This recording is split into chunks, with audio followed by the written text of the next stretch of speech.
One of the biggest mistakes investors make in commercial real estate is focusing too much on the lease and the tenant and not enough on the dirt underneath the deal. Because long after concepts change, leases expire, and brands come and go, the real value is often the location itself. And sometimes the most overlooked opportunities are in markets that investors dismiss too quickly simply because they don't recognize the city name. Welcome back to the Commercial Real Estate Deal Room.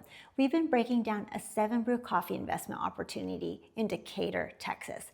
And in the first 2 videos, we covered the explosive growth behind the brand and the hidden risks investors need to think about with fast-growing franchise concepts. But today, I want to focus on what I believe may be the strongest part of this entire investment, the location. Because the building itself is not really the investment. The building is just the container. What actually drives long-term value is the land, the traffic patterns, the surrounding growth, the retail synergy, and the long-term trajectory of the market itself. And when I look at those factors for this specific site, I see a location that is much stronger than most investors probably realize at first glance. So today I'm going to break down why this location works from the macro growth story all the way down to the street corner itself. I'm Mercedes Shaffer, commercial real estate broker, business broker, and the agent who breaks down what the numbers actually mean instead of just handing you a glossy brochure that highlights the positive. Let's dive into it. Let's start with the big picture because context matters enormously when you're evaluating where a property sits. This investment is in Texas, and I think it's worth spending a moment on why that matters. Because Texas is not just a geographic location, it's a commercial real estate thesis. Texas has become one of the top destinations for both population growth and business migration in the entire country. No state income tax means that investors holding real estate in Texas are not paying state-level tax on rental income, and that is a meaningful advantage, particularly for investors coming from high-tax states like California, New York, or New Jersey. But beyond the tax picture, the underlying fundamentals in Texas are genuinely strong. Population is growing, businesses continue relocating here, infrastructure investment is expanding, and the Dallas-Fort Worth Metroplex specifically has been one of the most consistent growth stories in the country for years. Now here's where this deal gets positioned specifically. Decatur sits approximately 40 miles from Fort Worth and roughly 50 miles from downtown Dallas, within the broader DFW Metroplex, which is the 4th largest metro area in the United States with over 8.3 million residents. And here's why that matters. Growth moves outwards. As major metro areas expand and densify, and DFW has been doing this consistently for years, the surrounding suburban and secondary markets often benefit tremendously. Housing growth, commuter traffic, new retail investment, infrastructure development, it all moves outward from the core. And Decatur appears to be directly in that path, with an annual growth rate of approximately 5% and average household incomes across the 1, 3, and 5 mile radii, all exceeding $100,000. This is not a distressed secondary market. This is an affluent, growing community that is being pulled into the economic gravity of one of the most dynamic metros in the country. Now let's get more specific, because the macro story only tells part of it. What really matters for a drive-through beverage concept is what's happening at the street level. This property sits on South FM 51 with traffic counts over 17,000 vehicles per day and is positioned just off US Highway 287, which carries more than 33,000 vehicles daily. That is a legitimate commuter and logistics corridor connecting Decatur to the broader Dallas-Fort Worth area. And for a concept like 7 Brew, where the entire business model depends on capturing impulse and routine traffic, this is not background information, this is the core of the investment thesis. People don't make a special planned trip for a drive-through beverage. They see it on their commute. They pull in because it's convenient, and it becomes part of the daily routine. Morning, afternoon, every day of the week. That is the behavioral pattern that makes drive-through beverage real estate valuable.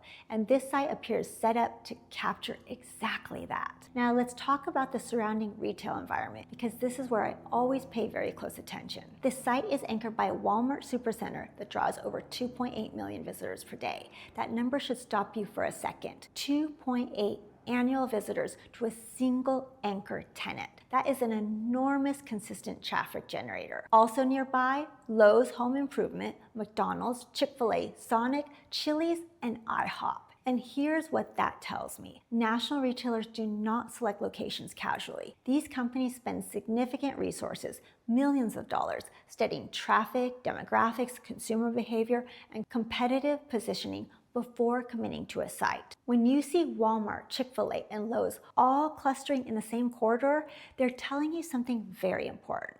This is a strong retail market.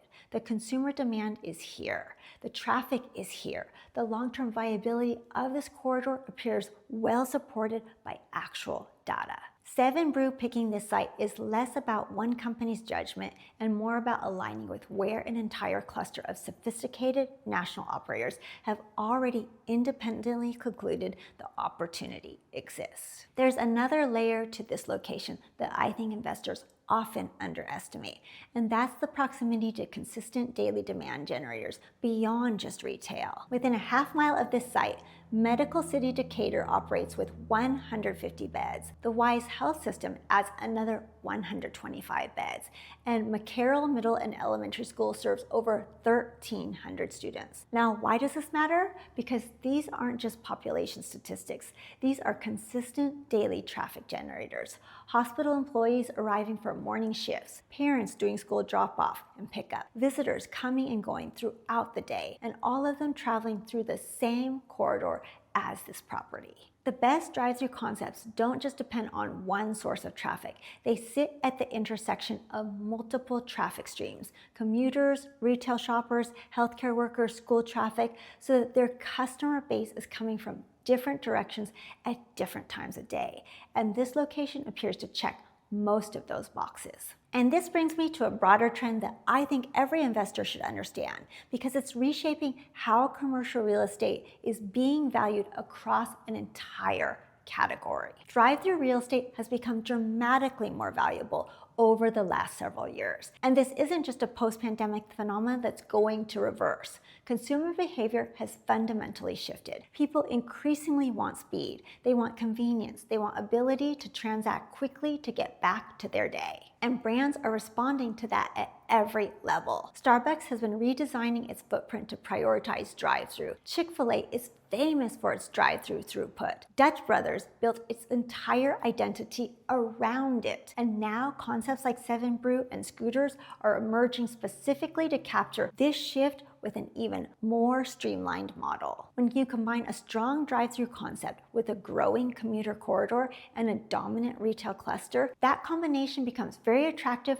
from a real estate standpoint, because you are not just investing in a tenant, you are investing in a location that multiple high-quality operators have effectively validated, and that validation has real economic value. This doesn't eliminate risk, and I want to be clear about that, but it absolutely strengthens the underlying real estate story in a way that matters when you're holding this asset over a 10-year lease horizon. So here's my overall read on this location. I think the real estate fundamentals here are one of the strongest parts of this entire deal. And personally, I would much rather own an emerging brand on a fundamentally strong piece of real estate than own a legacy brand on a weak location, because long-term real estate fundamentals matter more than the brand name above the door. And this property appears to be positioned within a growing Texas market that has legitimate long-term tailwinds, a commuter corridor with real daily traffic volumes, a retail cluster that has been independently validated by multiple sophisticated national operators, and a surrounding demand environment that generates consistent traffic beyond just retail. The location story here is not speculative, it's grounded, and that matters a great deal when you're underwriting a 10-year investment. In the next video, we're going to bring everything together: the brand, the risks, the location, the lease structure, and the numbers. And then I'm going to give you my final verdict on whether this is actually a smart investment at a 6 cap, and more importantly, who this deal is truly a right fit for. If you're enjoying these breakdowns, make sure you subscribe, because my goal with this channel is not to show you listings, it's to help you think like a sophisticated investor. And if you're actively evaluating triple net opportunities or in the middle of a 1031 exchange, reach out using the contact information in the description below. I'd love to connect. Thanks for watching. I'm Mercedes Shaffer. This is the Commercial Real Estate Deal Room. I'll see you in the next deal.